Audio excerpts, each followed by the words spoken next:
Olá, tudo bem? Vamos conversar sobre hospitalidade? Será que a sua compreensão de hospitalidade realmente é o que você pode oferecer? Nesse seminário, vamos falar sobre a hospitalidade bíblica, hospitalidade na igreja e hospitalidade no lar. Vamos lá? Ao redor do mundo, vemos a sociedade sendo fragmentada. Muitas vezes, por razões pessoais, as pessoas estão se distanciando dos familiares e amigos, se mudam com mais frequência, viajam por mais tempo. Às vezes, em decorrência do evangelismo, novos membros ingressam em nossas igrejas, porém, sem estabelecerem amizades. E um estudo mostra que os novos membros necessitam fazer 8 a 10 amigos nos primeiros 9 meses com os membros regulares, ou então deixarão a igreja. Não importa como se uniram à igreja, o primeiro ano é o tempo mais crucial para os novos membros. Essas pessoas necessitam de alguém com coração bondoso e hospitaleiro. E saiba que é propósito de Deus que haja apoio social para essas pessoas. À medida que o nosso mundo se torna cada vez mais high-tech, é maior a necessidade de ministérios high-touch, de alto contato. E os ministérios da mulher podem ajudar a fazer a diferença com apoio aos membros de forma individual. Ao conhecermos as pessoas na igreja e ao nos empenharmos para que se sintam bem-vindas, também devemos buscar conhecer suas necessidades e então ministrar conforme essas necessidades. A hospitalidade, se realizada no amor de Cristo, é ministério. E aqui estamos abordando a hospitalidade de como nossa igreja recebe e trata as pessoas. Lembre-se que Jesus resume os 10 mandamentos em 2. Ame o Senhor, seu Deus, de todo o seu coração e ame o seu próximo como a si mesmo. A pessoa hospitaleira é amável, bondosa e solícita com os convidados. E a hospitalidade vai além disso. Lá em Romanos 12, 9 a 13, ordena que o amor deve ser sincero. E lá no final do verso 13, Paulo pede que pratiquemos a hospitalidade. No grego, a palavra para hospitalidade é bondade com as pessoas desconhecidas. Isso é apoiado pela declaração de Jesus em Mateus 5,47, que diz: se vocês forem amigos apenas dos seus amigos, em que são diferentes de qualquer outro? Até mesmo os pagãos fazem isso. Aprendemos nesse texto que o amor é básico para a hospitalidade bíblica. A hospitalidade cristã difere do entretenimento social. O entretenimento foca no anfitrião, na casa impecável, na mesa posta com dezenas de talheres diferentes. E a hospitalidade, pelo contrário, focaliza nos convidados e as suas necessidades são a preocupação principal.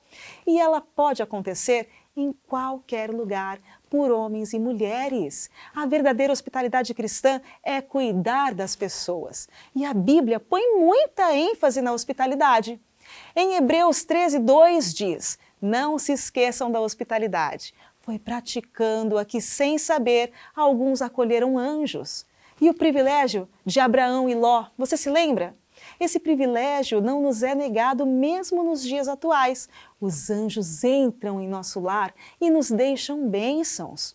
A hospitalidade poupou a vida de Ló e suas filhas. Outros exemplos? A hospitalidade supriu as necessidades da viúva de Sarepta. A hospitalidade fez com que o filho da mulher sunamita fosse ressuscitado. E nós não podemos deixar de mencionar como Maria e Marta hospedaram Jesus e os seus discípulos. Essa é uma lição para nós. E, naturalmente, o nosso maior exemplo bíblico de hospitalidade é Jesus. E olha que ele nem mesmo possuía uma casa, mas ele fez uso do que dispunha. Ele supriu a necessidade de alimento para mais de 5.000 pessoas e era alimento simples. Ele poderia oferecer um banquete, uma vez que ele tinha à sua disposição os recursos do céu. E Jesus foi anfitrião sem lar e também foi convidado.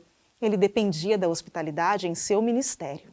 E quanto à hospitalidade na igreja?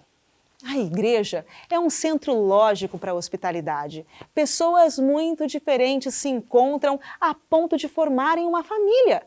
Ali na igreja, todos estamos pregando um sermão, seja por atos ou palavras. Como e quando a hospitalidade na igreja funciona?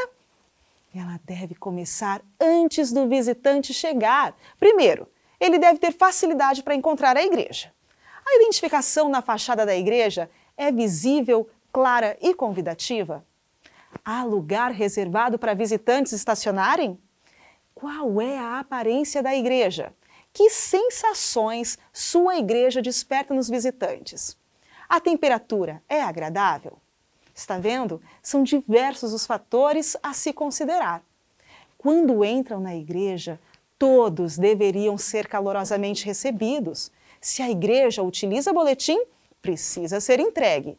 Encaminhe-os para a devida classe de escola sabatina, caso seja um visitante. Também você pode apresentar um membro para sentar-se ao lado dele e orientá-lo quanto ao programa em andamento. Cuidado com as palavras utilizadas, elas devem ser facilmente compreendidas. Os anúncios devem ser claros, evitando jargões igrejeiros. A hospitalidade também deve ser estendida às crianças. Ofereça uma revista infantil ou uma gravura para colorir, nesse caso, ofereça também um lápis de cor. São sugestões simples que podem ajudá-lo a fazer com que o visitante se sinta bem-vindo na igreja. Um dos aspectos mais importantes da hospitalidade na igreja é ver que o visitante seja convidado para o almoço, que pode ser servido na igreja ou na casa de algum membro. E depois que os novos membros estiverem frequentando a igreja, não pense que pode relaxar. Faça uma pesquisa após uns 6 meses a respeito de como eles experimentaram a hospitalidade da igreja.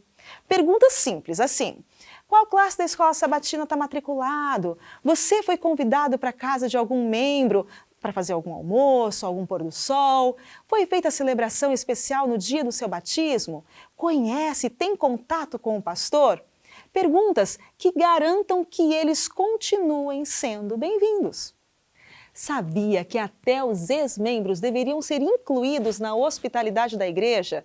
Saber por que eles decidiram deixar de frequentá-la, o que a sua igreja faz para comunicar-se com eles? Eles ainda são convidados a irem à casa dos membros? Muitas almas preciosas seriam atraídas de volta para a família da igreja caso fôssemos cristãos bondosos e amoráveis. Isso é hospitalidade. E a hospitalidade, como a maioria compreende, no lar. A hospitalidade é uma forma pela qual devemos cumprir o mandamento de amarmos uns aos outros. O dom da hospitalidade é algo que cada cristão deve desenvolver. Convidar as pessoas para virem à nossa casa é um tipo gratificante de hospitalidade. E ter poucos recursos financeiros não nos deve excluir de manifestar a hospitalidade. Não precisa gastar para convidar alguém. O que você serviria para a sua família não deve ser menos do que você serviria às visitas. Uma boa regra para receber convidados é: se tudo for simples, todos poderão descontrair e apreciar mais. E aqui vai uma dica. Toda vez que você planejar algum tipo de ajuntamento social com amigos, abra seu círculo para incluir uma pessoa nova. E sabe como você vai decidir quem convidar? Orando.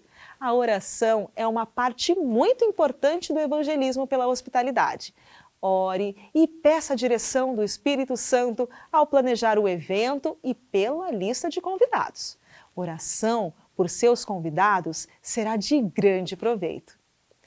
Podemos usar os ministérios da mulher para ensinar sobre hospitalidade através de seminários, mostrando a necessidade da prática da hospitalidade, como ordena as Escrituras, ensinar como convidar pessoas, como manter a casa organizada, limpa, confortável, como preparar alimentos nutritivos e saborosos que não sejam dispendiosos. Ao planejar um evento, devemos buscar alcançar a comunidade. Cada evento dos Ministérios da Mulher é um evento de hospitalidade. Dentro dos Ministérios da Mulher temos o Ministério de Recepção e ele se fundamenta em 2 textos, Atos 15:4 e Atos 21:1. Este é um dos projetos importantes dos Ministérios da Mulher e o objetivo dele é dar a melhor impressão do amor de Jesus aos visitantes, como também aos membros regulares.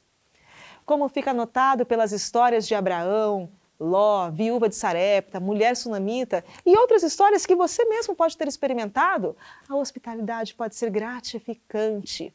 As recompensas certamente vêm. A hospitalidade é um ministério ao qual Jesus nos convida a unir-nos.